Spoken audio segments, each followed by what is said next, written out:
A coisa e a obra. O que é, na verdade, uma coisa na medida em que é uma coisa? Quando fazemos esta pergunta, queremos vir a conhecer o ser coisa, a coisidade da coisa. Trata-se de chegar a conhecer o caráter de coisa da coisa. Para tal, temos de conhecer o âmbito ao qual pertencem todos aqueles entes a que nos referimos desde há muito com o nome de coisa. A pedra no caminho é uma coisa, e também o torão de terra.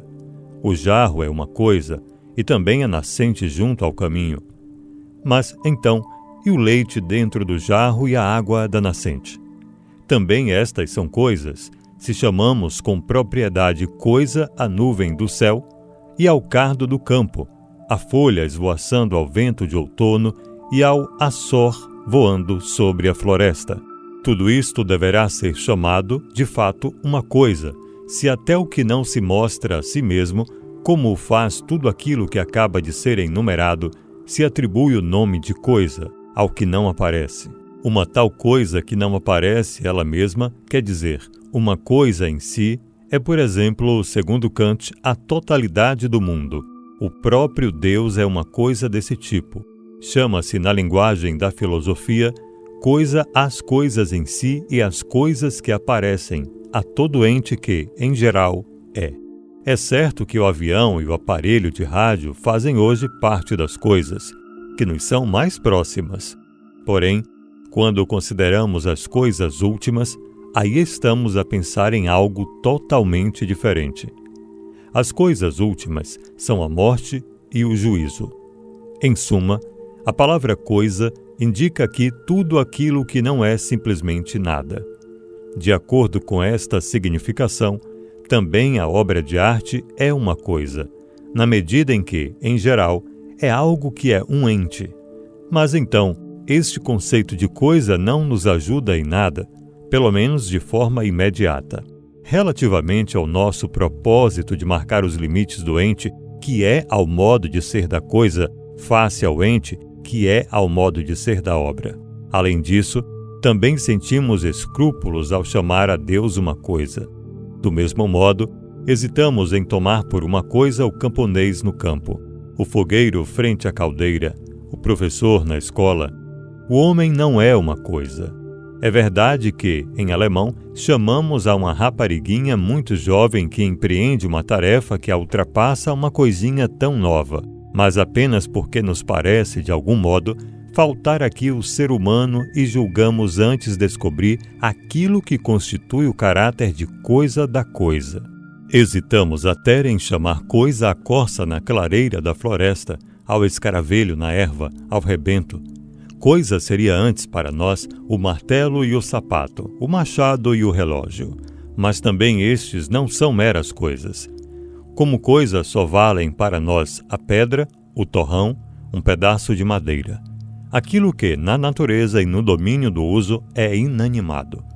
As coisas da natureza e do uso são, portanto, aquelas a que chamamos habitualmente coisas.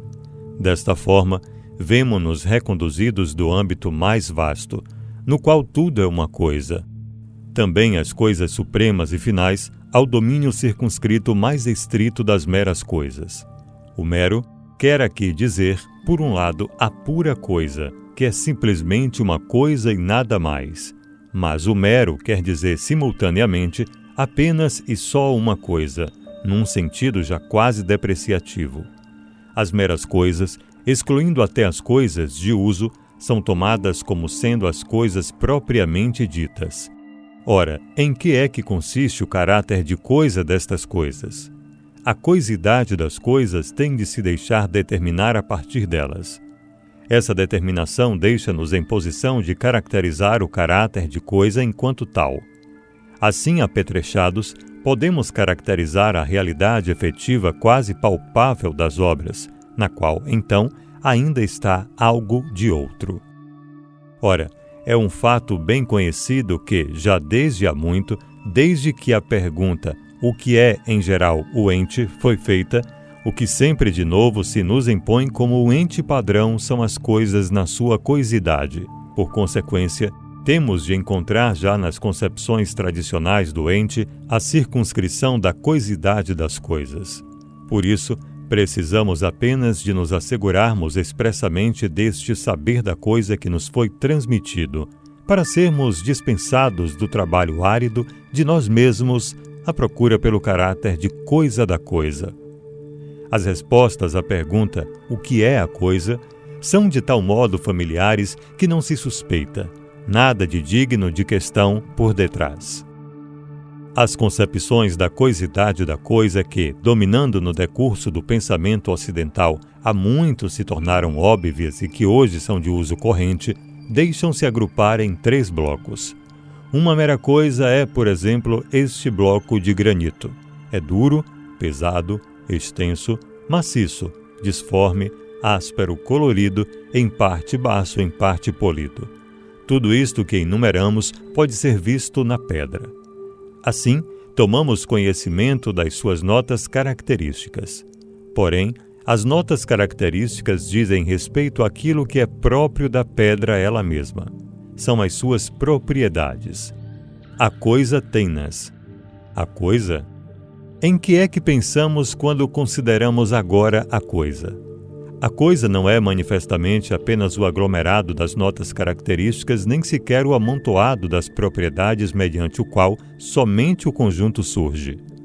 A coisa é, como todos julgamos saber, aquilo em torno do qual as particularidades se reuniram. Fala-se do núcleo das coisas. Estas denominações não são arbitrárias. Nelas fala aquilo que aqui já não se pode mostrar. A experiência grega fundamental do ser doente no sentido da presença. Mas, mediante estas determinações, é fundamentada a concepção, desde então tornada canônica, da coisidade das coisas, implantando-se a concepção ocidental do ser doente. Ela começa com a recepção das palavras gregas no pensamento romano-latino. A tradução dos nomes gregos para a língua latina não é de modo nenhum um acontecimento sem consequências, como ainda nos nossos dias se julga ser. Pelo contrário, atrás da tradução aparentemente literal e, portanto, que preserva, encobre-se um transpor da experiência grega para um outro modo de pensar. O pensamento romano toma posse das palavras gregas sem uma experiência igualmente originária que corresponda àquilo que elas dizem, sem a palavra grega. O desterro do pensamento ocidental começa com esta tradução. A determinação da coisidade da coisa como sendo a substância com os seus acidentes parece corresponder, de acordo com o parecer usual do nosso olhar natural, às coisas. A determinação da coisidade da coisa como sendo a substância com os seus acidentes parece corresponder, de acordo com o parecer usual do nosso olhar natural, às coisas. Não é de espantar que também o procedimento usual para com as coisas, quer dizer, o dirigir-se a elas e o falar acerca delas, se tem adaptado a esta perspectiva habitual acerca das coisas. A enunciação simples é constituída pelo sujeito, que é a tradução latina, e isso significa, ao mesmo tempo, uma reinterpretação, e pelo predicado, pelo qual são expressas as notas características da coisa. Quem se atreveria a abalar estas simples relações fundamentais entre coisa e proposição, entre a estrutura da proposição e a estrutura da coisa? Ainda assim, temos de perguntar: será que a estrutura da enunciação simples, a ligação do sujeito e predicado, é reflexão da estrutura da coisa, da união da substância com os acidentes? Ou acontece, porventura, que a estrutura da coisa, assim representada, que é projetada de acordo com o plano da proposição? O que será mais natural para o homem do que transportar o seu modo de compreender a coisa no enunciado para a estrutura da coisa ela mesma? Este parecer aparentemente crítico, mas apesar disso, bastante precipitado, teria sem dúvida de tornar primeiro compreensível como é que seria possível este transporte da estrutura da proposição para a coisa, se a coisa não se estivesse já tornado visível. A questão acerca de qual é a estrutura primeira e que constitui o padrão, a da proposição ou da coisa, não foi até agora resolvida. Parece mesmo duvidoso que a questão posta desta forma seja de todo em todo passível de solução. No fundo, nem a estrutura da proposição dá a medida para o projeto da estrutura da coisa, nem esta se espelha simplesmente naquela.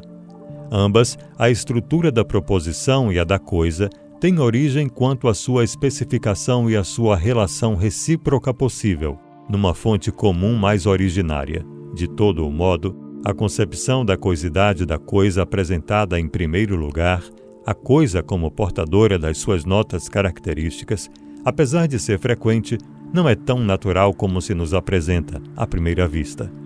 Aquilo que nos aparece como sendo natural é provavelmente apenas o habitual de um hábito de há muito, que esqueceu o inabitado de onde surgiu. Porém, este inabitado abateu-se um dia sobre o homem e levou-o a pensar a espanto. A confiança na concepção usual da coisa só aparentemente está fundamentada. Contudo, para além disso, este conceito de coisa, a coisa como portadora das suas notas características, não se aplica apenas às meras coisas, às coisas propriamente ditas, mas a todo e qualquer ente. Daí que também nunca se consiga, com a sua ajuda, demarcar o ente que é ao modo da coisa do ente que não é ao modo da coisa. No entanto, antes de toda a meditação, a estância no âmbito das coisas diz-nos já que este conceito de coisa não dá conta do caráter de coisa da coisa, do que nela há de crescimento espontâneo e de repouso em si. Por vezes, temos ainda a impressão de que, já há muito tempo, foi feita violência ao caráter de coisa das coisas, e de que o pensar está implicado nesse fazer violência, razão pela qual o renegamos, em vez de nos esforçarmos para que ele se torne mais pensante. Mas então o que é que adianta uma impressão tão segura a respeito de uma determinação da essência da coisa, quando só ao pensar é legítimo tomar a palavra? Contudo, talvez aquilo a que chamamos aqui e em casos semelhantes impressão ou disposição afetiva seja mais sensato, quer dizer, mais sensível, porque mais aberto ao ser que toda a razão a qual, entretanto tornada ratio, foi compreendida de forma racional, desviando-se do seu sentido. Foi aí que o olhar oblíquo que cobiça o irracional, qual aborto do racional não pensado, ofereceu singulares serviços. É certo que o conceito usual de coisa se adapta de cada vez a cada coisa, porém, ao empreendê-la, não abarca a coisa que está a ser, mas agride-a. Será possível escapar a uma tal agressão? E de que modo? Talvez apenas concedendo à coisa, por assim dizer, um campo livre para que ela revele imediatamente o seu caráter de coisa. Tudo aquilo que se poderia pôr entre nós e a coisa, sejam concepções ou enunciados sobre a coisa, deve antes de mais ser posto de lado. Só então nos abandonamos ao estar presente não dissimulado da coisa. Mas não precisamos nem de convocar primeiro, nem mesmo de preparar este deixar que as coisas venham imediatamente ao nosso encontro. Há muito que isso acontece. Naquilo que a visão, a audição, o tato, todos os sentidos apresentam nas sensações do colorido, do sonoro, do áspero, do duro, as coisas, literalmente, caem sobre nós. A coisa é aquilo que, por meio das sensações, é perceptível nos sentidos da sensibilidade. Por consequência, tornou-se então comum, mais tarde, o conceito de coisa segundo o qual ela não é senão a unidade da multiplicidade do que é dado aos sentidos. Que esta unidade seja compreendida como somatório ou como totalidade ou como figura, não modifica em nada a feição determinante deste conceito de coisa. Ora, essa concepção da coisa é, em cada caso, precisamente tão correta e justificável como a anterior. Isso já é suficiente para duvidar da sua verdade. Se considerarmos de todo em todo aquilo que procuramos, a coisidade da coisa, então este conceito de coisa deixa-nos de novo perplexos. No aparecer das coisas, nunca sentimos propriamente a partida, como aqui se pretende, uma afluência de sensações, por exemplo, sons e ruídos. O que ouvimos é o vendaval assobiar na chaminé, o avião trimotor. Ouvimos o Mercedes e distinguimos-lo claramente do Adler. As coisas são-nos muito mais próximas que quaisquer sensações. Em casa, ouvimos a porta bater e nunca ouvimos sensações acústicas, nem sequer meros ruídos. Para ouvir um puro ruído, temos de desviar os ouvidos das coisas, subtrair a elas a nossa audição, quer dizer, ouvir de forma abstrata. No conceito de coisa agora indicado, há não tanto uma agressão à coisa, mas sim a tentativa excessiva de trazê-la até nós da forma o mais imediata possível. Mas enquanto atribuirmos à coisa como seu caráter de coisa, o percebido ao modo da sensação, nenhuma chegará até aí. Enquanto que a primeira concepção das coisas as mantém, por assim dizer, afastada de nós e as leva para longe, a segunda aproxima-as demasiado de nós. Em ambas as concepções, a coisa desvanece-se. Por isso, há talvez que evitar os excessos de ambas as concepções. A coisa ela mesma deve ser deixada no seu repousar-se em si. Trata-se de aceitá-la na imperturbabilidade, que lhe é própria. Isso é o que parece fazer a terceira concepção, que é tão antiga quanto as duas que foram já indicadas. Aquilo que dá às coisas o seu caráter permanente e nuclear, mas que ao mesmo tempo causa também o modo da sua afluência sensível, o colorido, o sonoro, o duro, o maciço, é a matéria das coisas. A forma já está implicada nesta determinação da coisa como matéria. O caráter permanente de uma coisa, a sua consistência, reside no fato de uma matéria estar unida a uma forma. A coisa é uma matéria informada. Esta concepção da coisa apela para o viso imediato com o qual a coisa nos interpela pelo seu aspecto. Com a síntese de matéria e forma, encontrou-se finalmente o conceito de coisa que se adapta igualmente às coisas da natureza e às coisas de uso. Este conceito de coisa põe-nos em condições de responder à pergunta pelo caráter de coisa na obra de arte. O caráter de coisa na obra é evidentemente a matéria de que está constituída. A matéria é o suporte e o campo para o formar artístico. Talvez pudéssemos ter apresentado logo esta constatação que parece evidente e que já é conhecida. Para que é que percorremos o desvio pelos outros conceitos de coisa ainda vigentes? Porque também desconfiamos deste conceito de coisa que a representa como matéria informada. Mas este par de conceitos, matéria e forma, não é precisamente o que é usual naquele domínio no interior do qual nos devemos mover? Sem dúvida. A distinção entre matéria e forma, mesmo nas suas mais diversas modalidades, é o esquema conceptual por excelência de toda a teoria da arte e de toda a estética. Este fato incontestável não prova, porém, nem que a distinção entre matéria e forma esteja fundamentada de forma suficiente, nem que ela pertença originariamente ao âmbito da arte e da obra de arte.